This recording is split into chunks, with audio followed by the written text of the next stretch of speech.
Thanks, Simone. Cheers. Hey, hello, my name is Murray. You're probably wondering, oh my gosh, how can I deal with 4 minutes 55 more of this locationally confused accent? It's true, I'm from Hong Kong and never been prouder, actually. We're 100 years into the movement for Chinese democracy, and we're out on the streets. It's a pretty amazing thing to behold. I'm not going to talk to you about anything nearly as awesome as what's happening on Nathan Road, because frankly, there's something even more fundamental, I think, than democracy that I care about, which is human rights and human development. In realizing that moment came for me when I was working in my second job. My first job was selling vacuum cleaners door to door. My second job was working for World Vision, and I took it because I thought I was already a good person, right? I was doing the things to end poverty. I was sponsoring a child.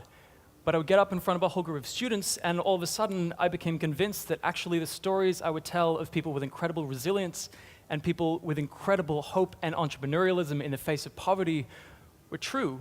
They were actually true. That was the lived experience of someone right now, and that changed my life. I couldn't be the same again. I couldn't deal with the fact that just sponsoring one child might be enough. We have huge problems which face our world. 4,000 people in sub-Saharan Africa have died from Ebola in this present year, and that gets news.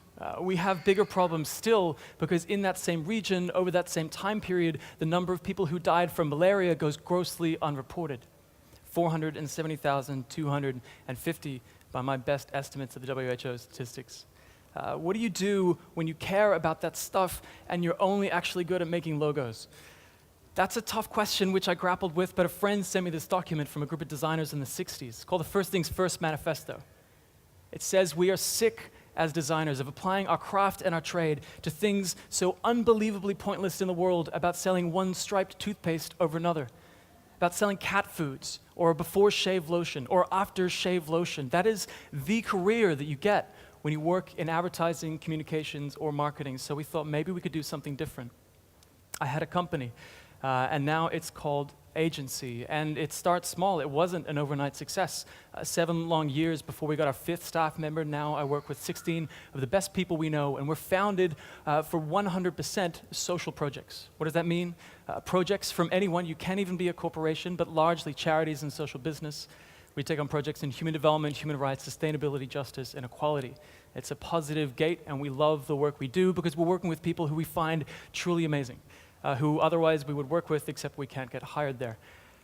So what are 3 things? I want to pitch really 3 ideas to you about social business. 1, charity is indispensable, but it is not enough. Only 2% of global GDP is made through philanthropic giving. Only 18 to 35%, depending on your nation, is made up of public giving, government funding. Where is the vast, immutable majority? It's in business. It's in business. Business has a huge power over our economy. So charity is essential. It is still absolutely essential, but it is not enough by itself. We need more Oxfams. We need more Oxfams in the world, and business can help us get there. The second thing I want to say is that business by default is not necessarily generous. If you break down that very 2%, you'll find that only 6% of that actually comes from the philanthropy of corporations. Why? Because there is an essential conflict in the way that we do business. To work for purpose, business needs to resolve this central conflict. What is that? Well, if you start a fish and chip shop, right, if you incorporate as a proprietary limited or anything like that, you are inherently a for-profit organization. There are amazing moves happening with B corporations which push us in the direction, but my pitch to you would be to say, get your foundations right. Dedicate yourself to purpose. You could be a 100% non-profit business. It's called a social business, and Muhammad Yunus is that guy.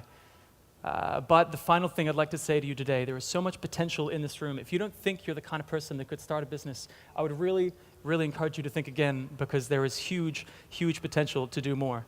And if you really can't muster that, work for us. This is a shameless plug. We're hiring. Google Agency and click on the jobs button. Thank you very much.